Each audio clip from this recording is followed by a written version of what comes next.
Números 32, do 1 para frente. Amém?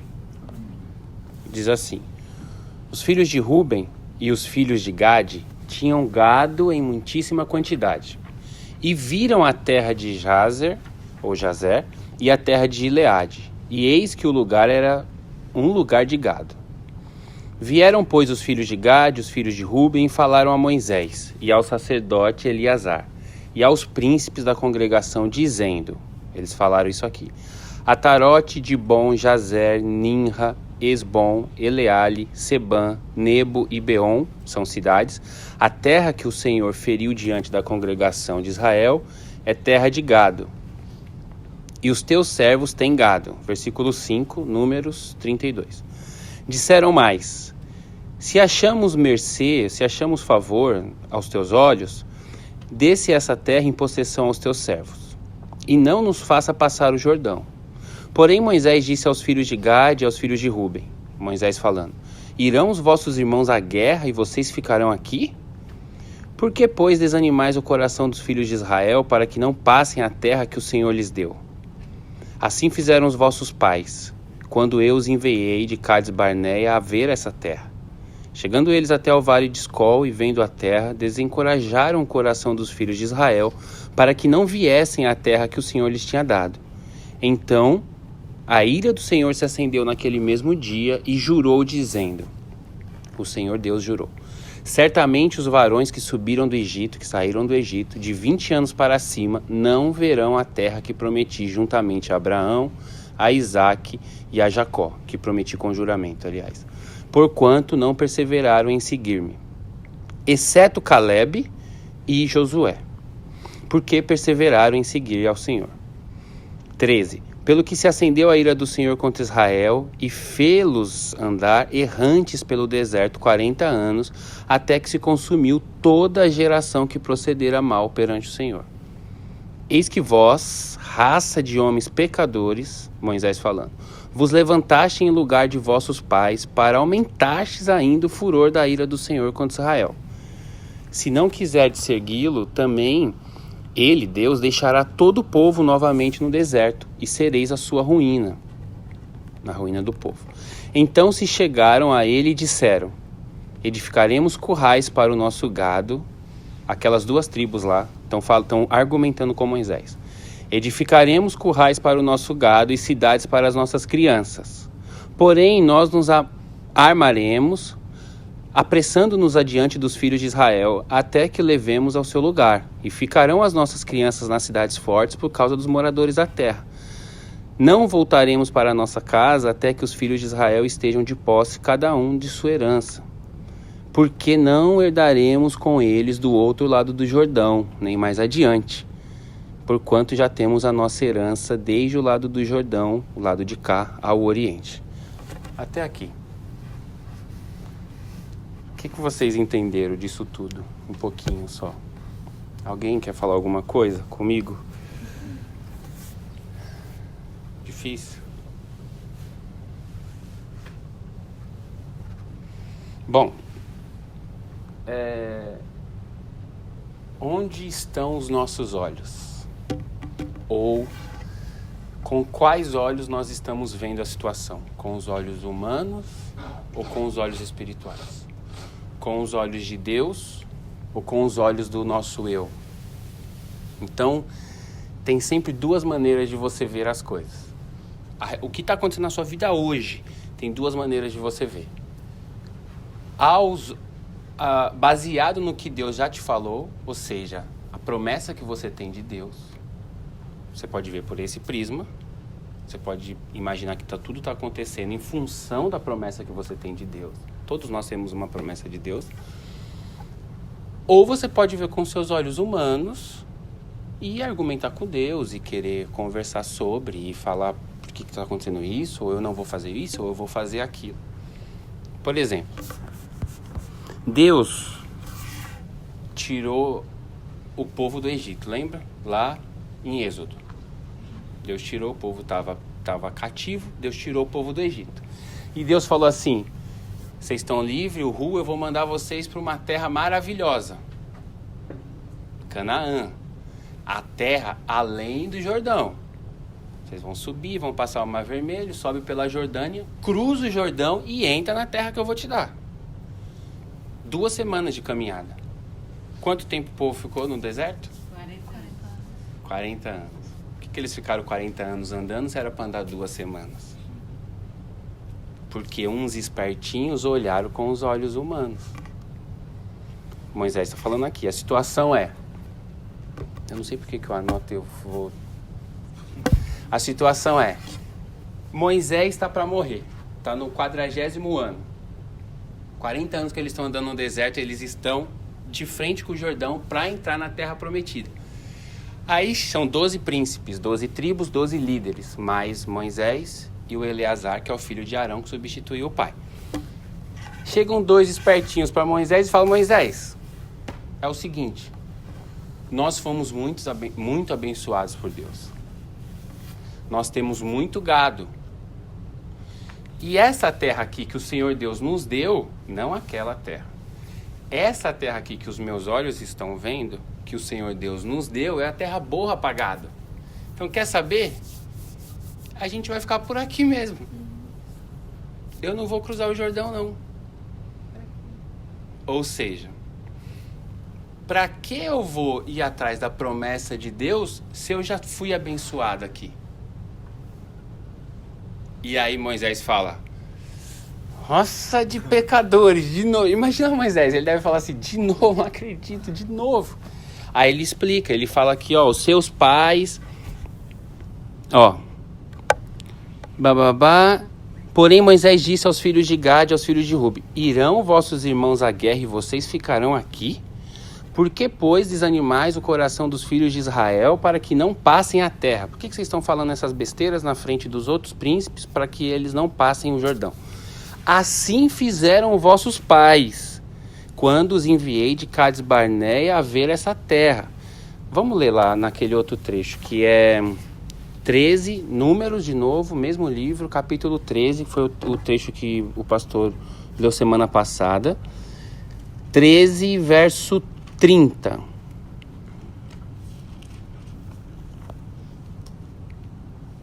Números 13, 30. A história é, vocês se lembram? No primeiro ano do deserto, eles chegaram nesse mesmo lugar, tinha gente morando na terra que Deus deu para eles, e Moisés falou assim, ó, pega um líder de cada tribo, lembra? Os espias, e vocês vão lá espiar a terra. Tipo ninja, vai lá, não deixa ninguém te ver, volta e me conta como é a terra.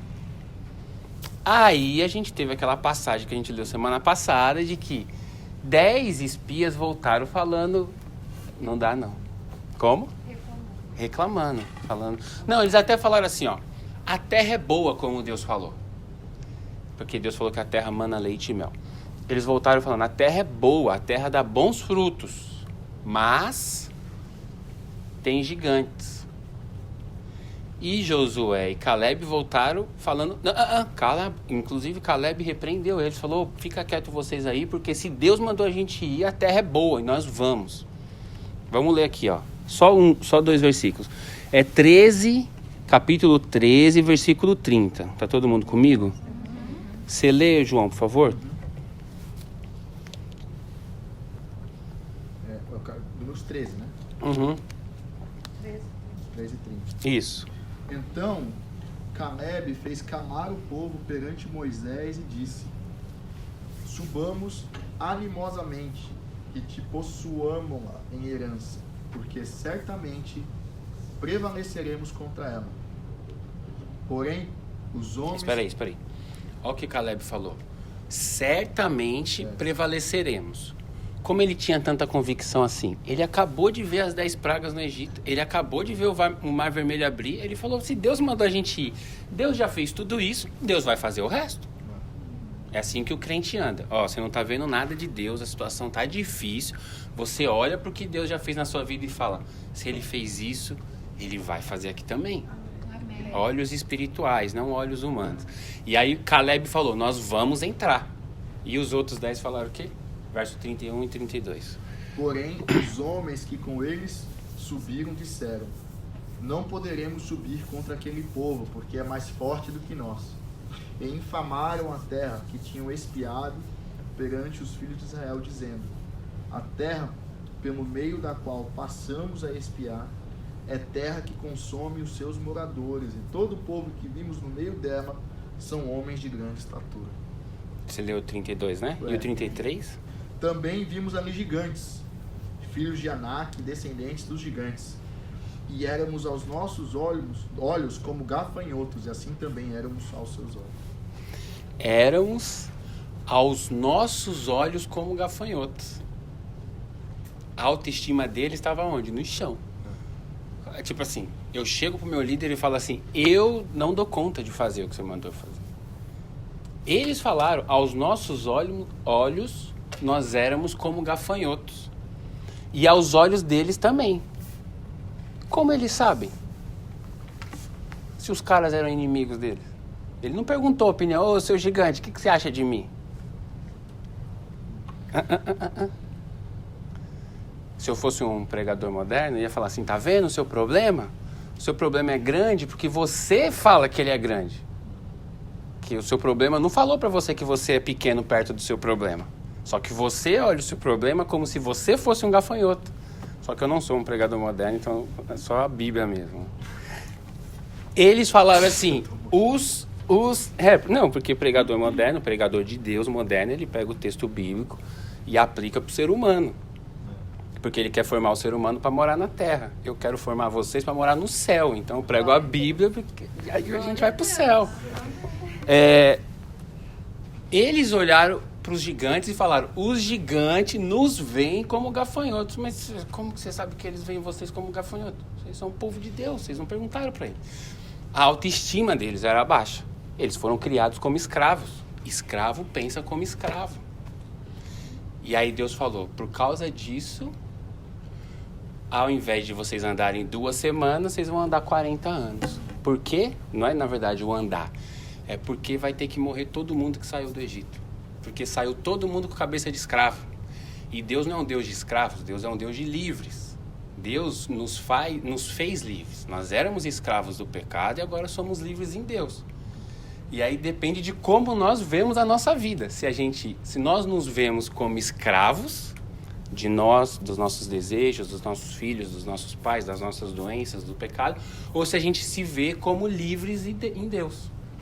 E Deus falou assim: então, enquanto não morrer todo mundo acima de 20 anos, e Deus não matou eles, a vida, Deus deixou andar. Vocês não vão entrar. Matou alguns, sim, né? Não, aí depois teve rebeliões, os líderes matou. Não, aí foi a rebelião. Aí foi a rebelião de Coré. Mas Deus deu uma... Não, sim, Mas nesse caso específico. Mas você também tem razão, porque os líderes morreram. Deus matou os líderes. E ele falou assim: ó, todo mundo acima de 20 anos não vai entrar. Só tirando Moisés, Arão, Josué e Caleb. Todo mundo acima de 20 anos não entra na Terra Prometida. Demorou 40 anos para morrer o último. Aí, 40 anos depois, nós estamos no texto que a gente leu de Números 32, não de Números 13. E aí, Números 32, Moisés já tinha vivido tudo isso, 120 anos, chega de novo os filhos daqueles caras e falam assim: Moisés, a gente não vai entrar não, a gente está feliz aqui. Imagina, Moisés. Não acredito, Deus. Não acredito, porque o Senhor Deus nos trouxe até aqui, nos mostrou a terra, falou como que a gente vai dominar, e vocês estão falando que vocês não vão entrar. A gente não vai entrar, sabe por quê? A gente é muito rico, a gente já foi muito abençoado. Eles não nasceram como escravos, eles nasceram já no deserto. Como é o nome daquele povo que mora no deserto? Que usa aquelas roupas? Esqueci, daqui a pouco eu lembro. Beduíno. Eles nasceram já como beduínos, no deserto, são livres, eles têm o gado deles, eles têm a bênção de Deus, eles têm tudo, então eles acostumaram a viver desse jeito. E aí eles falaram: nós já somos ricos, eles falaram isso no texto, nós temos muito gado, e aquela terra é boa para gado, a terra de lá não é boa para gado, ou seja, eu estou pensando em mim, e não nas coisas de Deus. E aí fica o nosso ensinamento. Nós, como cristãos, que estamos no deserto, porque a terra é um deserto, o Mar Vermelho é o batismo, você estava preso no Egito, preso na mão do diabo. Você passou pelo Mar Vermelho, se batizou, agora você está no deserto da vida para entrar na Canaã celestial, que é o céu. Nós, como esse povo que estamos figuradamente passando pelo deserto, a gente pode fazer parte dessas duas tribos que estão olhando para o deserto e falando, aqui é demais. Não precisa voltar agora não, Senhor Jesus. Eu preciso criar minha filha, eu quero ver meu filho formado, eu ainda preciso terminar minha faculdade, eu quero fazer não sei o quê, porque aqui tá gostoso. Segura um pouco aí a volta de Jesus, porque eu amo esse lugar. E aí o texto está nos ensinando, por isso o Antigo Testamento nos ensina os princípios de Deus e como Deus agiu em cada situação. E Deus não muda, é assim que ele vai agir. Continuar agindo. Tá. Qual a promessa? A promessa era, eu tenho uma terra para vocês e eu vou cuidar de vocês lá. Eles preferiram, ao invés da promessa, preferiram o que eles estavam vendo. Depois Moisés dá essa bronca neles, e eles ainda falam assim, não, então tá bom, nós vamos lutar com vocês. Olha que interessante. Vamos por partes. Verso 1. Os filhos de Ruben, e viram a terra de Jazer, e a terra de Gileade. E eis que o lugar era um lugar de gado. Primeira coisa que a gente tem que ficar atento é o que nós estamos vendo. Ou, pode ser desse jeito que eu falei, ou como nós estamos vendo as coisas. Porque é através dos olhos que vem a cobiça. Quando Eva caiu, e Adão e Eva, a Bíblia diz que eles viram que a árvore era boa, aos olhos. O texto é exatamente esse. E aqui é a mesma palavra, eles viram a terra. Então, atenção onde a gente coloca os nossos olhos. Por isso aquele texto bíblico do Novo Testamento, e é difícil de interpretar e de explicar aquele texto, fala assim, se um olho te faz pecar, arranca fora. Está falando... eu sou do time que acredita que não está falando fisicamente. Ele está falando assim, você tem que entender como você está vendo as coisas. Porque se você estiver vendo as coisas de uma maneira humana, influenciada pelo pecado, influenciada pelo mundo, você vai ser seduzido. E nós devemos olhar as coisas do ponto de vista de Deus. Tá. Verso 4. A terra que o Senhor feriu diante da congregação de Israel é terra de gado. Então, quem feriu a terra, ferir é tipo, eles venceram, né, o exército que lá estava. Quem deu a vitória foi o próprio Deus. Então, isso nos leva a crer que foi uma bênção. E eles estavam perdidos na própria bênção. Porque foi Deus que os enriqueceu e foi Deus que deu a terra. O crente não pode estacionar em uma bênção. A Bíblia fala que é de glória em glória. Você está crescendo em Deus, você está andando em Deus. Você está indo para frente. A gente não pode estacionar em um lugar e falar, eu estou satisfeito. Já entendi aqui o X coisa, já alcancei o que eu queria alcançar, eu estou satisfeito. Estou falando em Deus, né? Não estou falando do ponto de vista humano. Eles, se você parar para pensar, o argumento deles era bom, porque a terra era boa, foi Deus que deu, e eles queriam criar os filhos em segurança. Só que o argumento deles era bom, em detrimento, ou seja, estava deixando para trás a promessa de Deus. Então, no fundo, não era um bom argumento. E aí eles falam no verso 5, disseram mais, se achamos favor aos teus olhos, ou se achamos graça aos teus olhos, dê-nos essa terra por possessão. Ele pede para Moisés dar a terra para ele, porque Moisés era o líder. Oi? Não, não nos faça passar. E não nos faça passar. Exatamente. Mano, é muito fácil a gente, por causa da bênção de Deus, amar o mundo. Porque nosso Deus é um Deus que abençoa. E aí a gente pode gostar da bênção que é momentânea e esquecer a promessa que é eterna. E tem um monte de gente trocando a promessa que é eterna por causa da bênção momentânea. E é isso que a gente tem que estar atento. Bom, vou acelerar. Aí Moisés ensina, a gente já leu essa parte. Moisés como líder... Ah, tá, isso aqui é legal. Verso 14 e o 15. Ele diz: eis que vós, raça de homens... Moisés falando: raça de homens pecadores, vos levantastes do lugar de vossos pais, para aumentar ainda mais a ira do Senhor.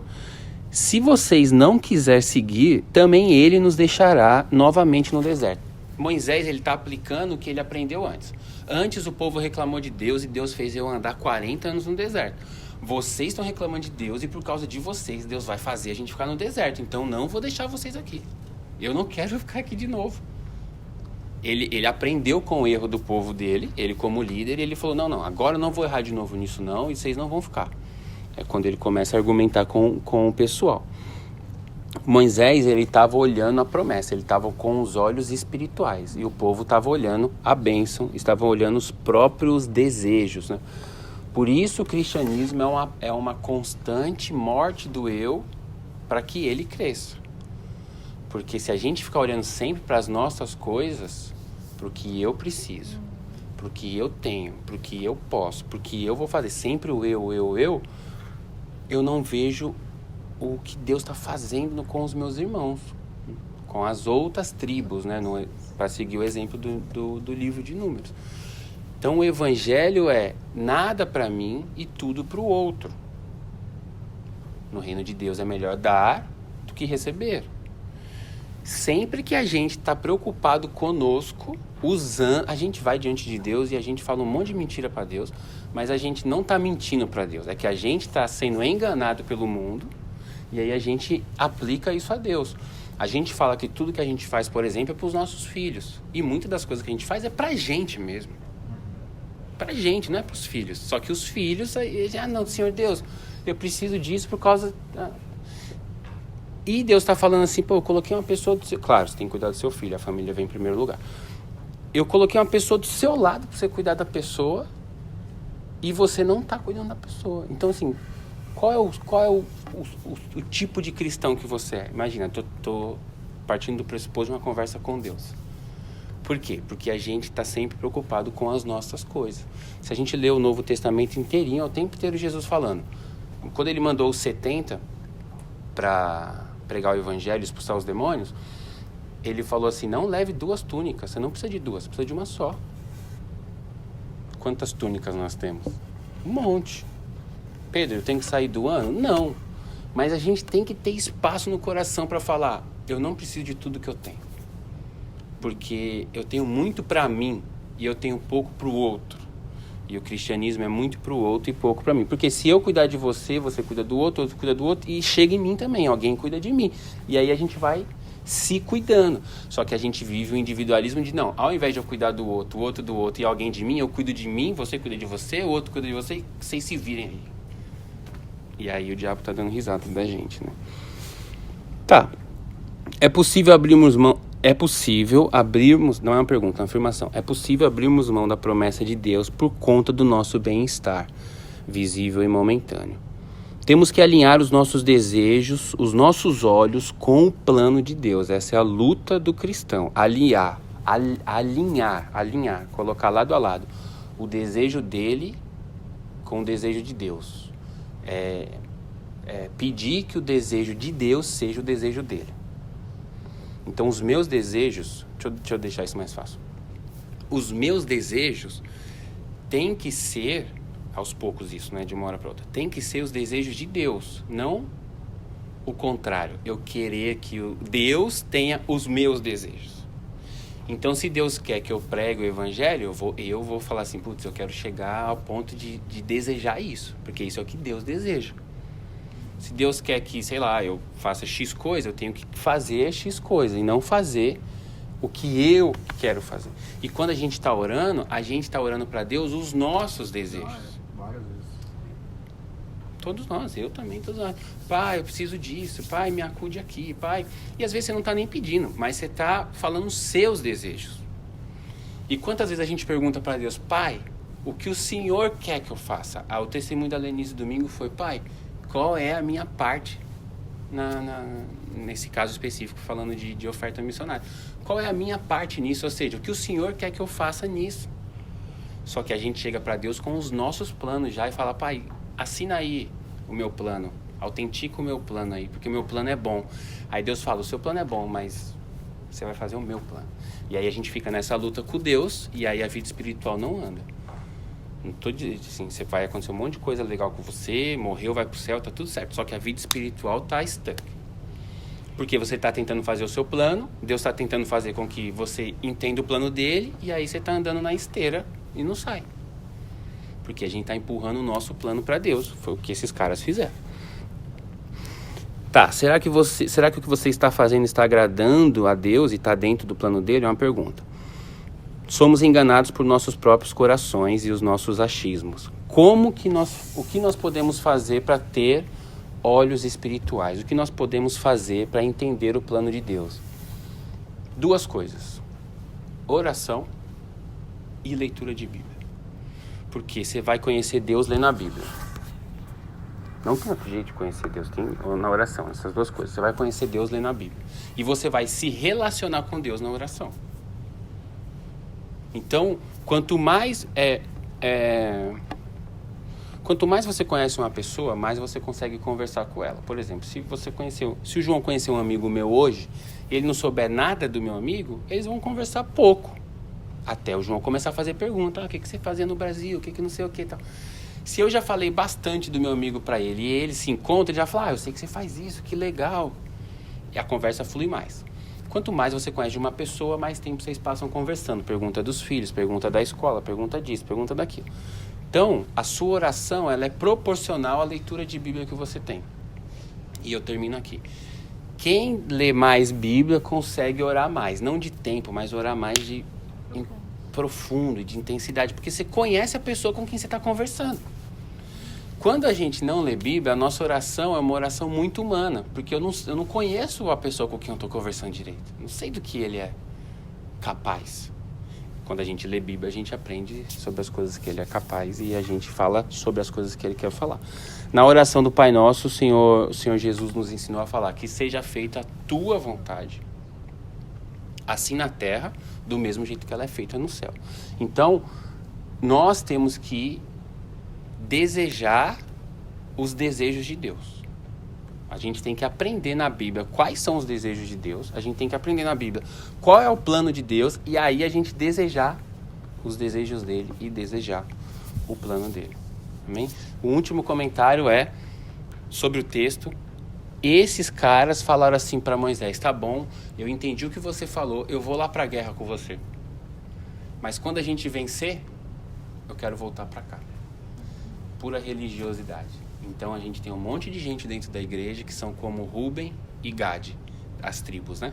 Que ali é o nome das tribos, não o nome das pessoas. Tem um monte de gente que está indo com Moisés só por ir, mas está com o desejo mesmo na hora de voltar logo.